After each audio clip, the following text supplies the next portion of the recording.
2রা জুলাই 2024 কেরালা পুলিশের একটি টিম কেরালার বাসিন্দা অনিল কুমারের দরজায় কড়া নাড়ল।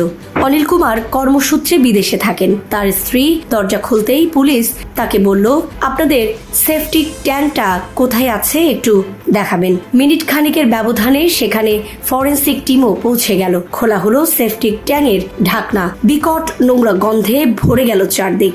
আনানো হলো জেসিবি।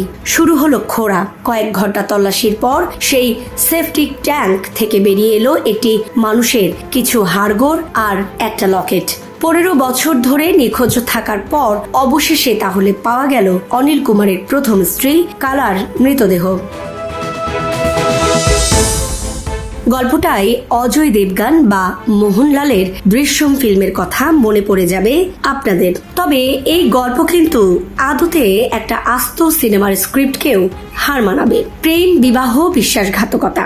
সাল 2007। স্থান কেরালার আলাপুজা জেলা। অনিল কুমার এবং কালার প্রেম মেনে নেয়নি দুই পরিবার। বাড়ি থেকে অনেকটা দূরেই নিজেদের নতুন সংসার শুরু করলো। বছর ঘুরতে না ঘুরতেই কালার কোল আলো করে জন্ম নিল এক পুত্র সন্তান। এরই মধ্যে অনিল চাকরি পায় সাউথ আফ্রিকায়। সে চাকরি সূত্রে সাউথ আফ্রিকায় থাকলেও প্রত্যেক মাসে কালা এবং নিজের সন্তানের জন্য টাকা পাঠাতো। কালার সঙ্গে আলাপ হয় সুরাজের। অল্প দিনের মধ্যেই কালা এবং সুরাজের ঘনিষ্ঠতা বাড়তে শুরু করলো। কালা ভেবেছিল বর তো বিদেশ থাকে, তাদের আটকানোর কেউ নেই। প্রেম এমনই একটা জিনিস যা হাজার লুকানোর চেষ্টা করলেও লুকানো যায় না। কালা এবং সুরাজও নিজেদের সম্পর্ক আড়াল করে রাখতে পারলো না। পাড়া প্রতিবেশীদের নজর এড়ায় না কিছুতেই। তারা সুরাজ এবং কালার ঘনিষ্ঠতা বুঝতে পারলো, কিন্তু কালাকে তেমন কিচ্ছু বলল না কেউই। কালাও পাড়ার লোকদের সঙ্গে তেমন ভাবে মিশত না। অনিলও জানতে পারলো তার স্ত্রী কালার একজন প্রেমিক রয়েছে। তার নাম সুরাজ এবং তারা দুজনেই অনিলের অবর্তমানে একে অপরের সঙ্গে ঘনিষ্ঠ। ভীষণ অসহায় বোধ করলো অনিল। তার বিদেশে থাকার সুযোগ নিয়ে তার এক সময়ের প্রেমিকা এবং বর্তমান স্ত্রী কালা তাকে দিনের পর দিন ঠকিয়ে চলেছে। তাই আর এসব সহ্য করা যাবে না। কিছু একটা হ্যান্তরাস্ত করতেই হবে। কিন্তু অনিল কিছু বুঝে ওঠার আগেই কালা নামক পাখি খাঁচা ছাড়া হলো। কালা একদিন তার প্রেমিক সুরাজের সঙ্গে অনিল এবং তার সন্তানকে ছেড়ে পালিয়ে গেল। কালা বাড়ি ছেড়ে চলে যাওয়ার 15 দিন পর অনিল কালাদের বাড়িতে এসে সমস্ত ঘটনা জানিয়েছিল। কালা চলে যাওয়ার 5-6 মাসের মাথায় সে আবারও বিয়ে করলো।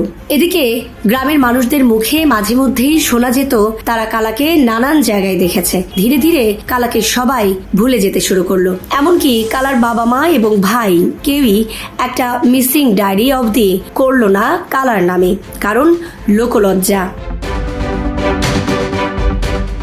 সালটা 2024। ওই বছরই জুন মাসের মাঝামাঝি সময়ে আলাপুজা থানায় একটা বেনামি চিঠি আসে। ওই চিঠিতে কোনো এক ব্যক্তি লিখেছেন, আজ থেকে 15 বছর আগে আমাদের গ্রামে একটা মেয়ে বাস করত। তার নাম কালা। সেই কালা নামের মেয়েটিকে তার স্বামী অনিল এবং তার 3 বন্ধু প্রমোদ, সোমান এবং জিনু একসঙ্গে খুন করেছে। শুধু তাই নয়, তারা কালাকে খুন করে নিজেদের বাড়ির পেছনে সেফটি ট্যাঙ্কে পুঁতে দিয়েছে। আপনারা তাড়াতাড়ি তদন্ত শুরু করলেই এই ঘটনার কিনারা হবে। পুলিশ হানা দিল অনিলের ঠিকানায়, কিন্তু সেখানে কালা ছিল না, ছিল অনিলের নতুন স্ত্রী। অনিল তখন নিজের কাজে ইসরায়েল পাড়ি দিয়েছে।